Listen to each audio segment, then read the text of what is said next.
Hello everyone, welcome back on my YouTube channel. Student, आज के lecture में हम लोग डिस्कस करेंगे प्रिंसिपल्स ऑफ इफेक्टिव लिसनिंग। ठीक है। लास्ट लेक्चर में मैंने जो टॉपिक डिस्कस किया था वो लिसनिंग से ही रिलेटेड था, जिसमें हमने लिसनिंग के कुछ मेन फीचर्स और प्रोसेस के बारे में डिस्कशन किया था। ठीक है। सो let's cover today session. I hope आपने इसके लास्ट जितने भी लेक्चर हुए हैं वो सारे पढ़ लिए होंगे। ठीक है, जो लिसनिंग से रिलेटेड थे। और if you have any problem in that topic then you can again discuss, तो आप दोबारा से उसे डिस्कस कर सकते हैं। So let's cover today session principles of effective listening. Listening और speaking is a important element of communication process. whenever you communicate to other person you have to speak effectively as well as you have to listen effectively। दोनों ही चीज़ें, दोनों ही factors communication के process को effective बनाते हैं, जहां दोनों party को प्रॉपर स्पीकिंग भी करना होता है और प्रॉपर लिसनिंग भी करनी होती है। ठीक है। बिकॉज अगर आप फीडबैक दे रहे हो तो फीडबैक आप तभी दे सकते हो तब जब आपने प्रॉपरली इंफॉर्मेशन, जो भी मैसेज सेंडर ने सेंड किया वो आपने सुना।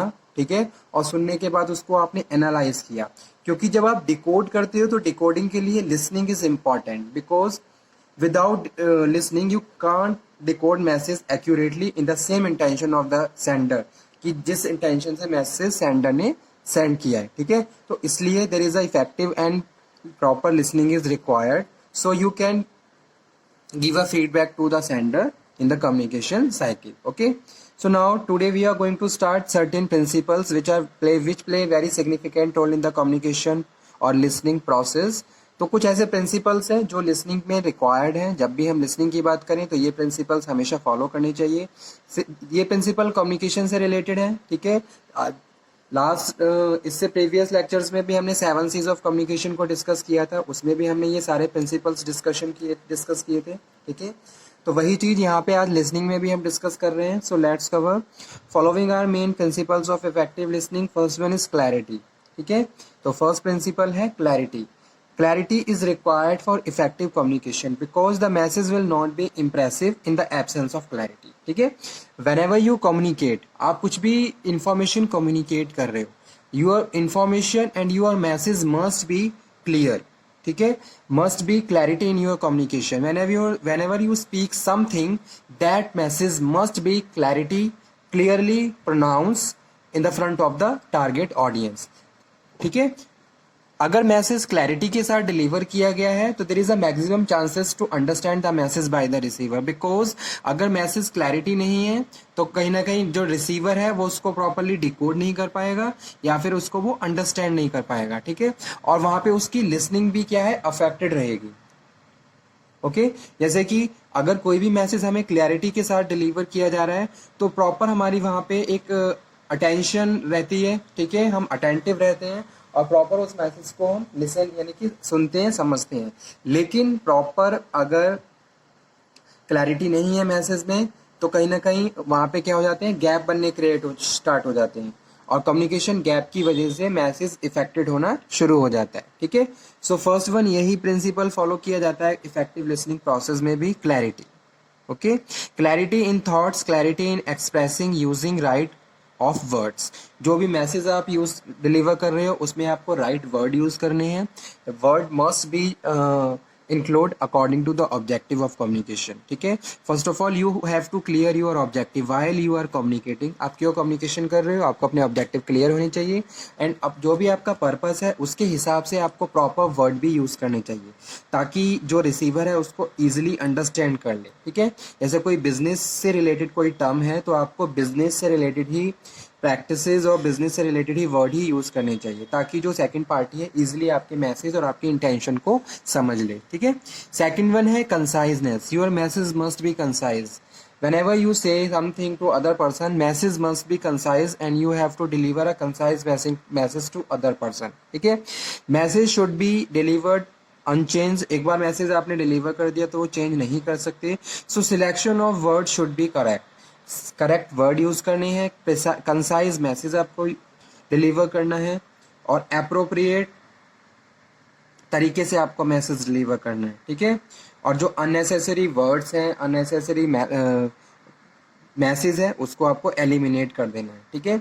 जैसे कि कोई भी इंफॉर्मेशन है, कोई भी जो भी आपका ऑब्जेक्टिव है, उस ऑब्जेक्टिव के हिसाब से आप मैसेज को कंसाइज कर लीजिए और उस मैसेज को आप डिलीवर करिए, तो ईजिली जो रिसीवर है उसको वो अंडरस्टैंड कर लेगा और उसको समझ लेगा, ठीक है।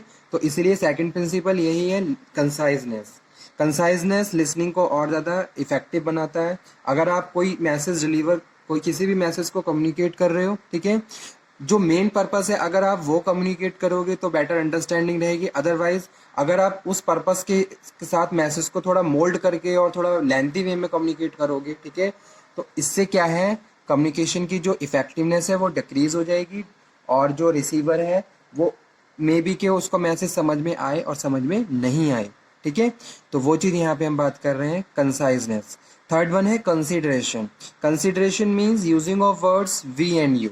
whenever you communicate आपको वी और यू वर्ड यूज करना है, जैसे कि we are doing, we are discussing about, इस तरीके से। तो इससे क्या है, एक तरीके से एक सब कॉपरेटिवनेस रिफ्लेक्ट होती है कि भाई जो भी स्पीकर है वो कॉपरेट है, ठीक है, एक कॉपरेटिव बिहेवियर के साथ कम्युनिकेशन कर रहा है। वी और यू एक तरीके से सिंपैथी एक तरीके से शो करते हैं जब भी हम कम्युनिकेशन में वी और यू को यूज़ करते हैं इंस्टीड ऑफ आई, जैसे कि आई यूज़ कर रहा हूँ। अगर मैं हर चीज़ में आई यूज़ करूँगा तो कहीं ना कहीं कुछ जो रिसीवर है उस पर उसका एक नेगेटिव इफेक्ट पड़ सकता है कि भाई the speaker is very egoistic और proudy, time to time using the I, so ठीक है। So using of word we and you.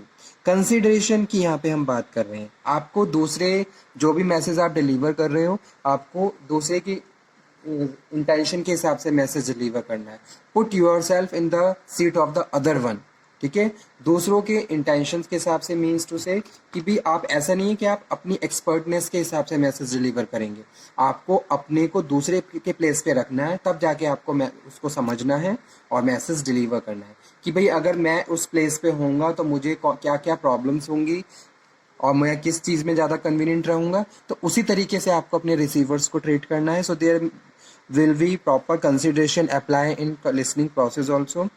Fourth one है correctness. Message must be grammatical mistakes free, ठीक है, कोई ग्रामेटिकल मिस्टेक नहीं होनी चाहिए।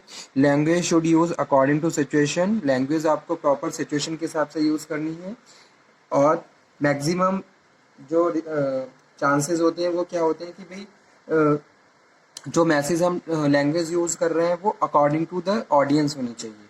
ऐसा नहीं है कि भाई आप अपने कन्वीनियंस के हिसाब से मैसेज को अपनी लैंग्वेज में डिलीवर कर रहे हैं एंड डजेंट मैटर कि रिसीवर्स उसको समझ पा रहे हैं या नहीं समझ पा रहे हैं, ठीक है। सो वो चीज़ यहाँ पे आपको अप्लाई करनी है। नेक्स्ट वन है correctness, message must be correct. Next one है courtesy. Courtesy leaves on good impression on other courtesies of basic principles, ठीक है। आपको एक तरीके से पोलाइट तरीके से कम्युनिकेशन करना है, जितना आप पोलाइटली कम्युनिकेट करोगे उतना ही ज़्यादा है कि पॉजिटिव इंप्रेशन क्रिएट कर सकते हो और जितने भी रिसीवर्स हैं उनको इन्फ्लुएंस भी कर सकते हो, ठीक है। और वो अफेक्टेड रहेंगे, वो हमेशा आपके कम्युनिकेशन के लिए हमेशा अटेंटिव रहेंगे, आपका जो भी मैसेज है उसके लिए। So you have to show your polite and courteous behaviour to other one, so other one can more and more attract to in the front of you, okay. So these principles play very significant role in the communication cycle or communication process.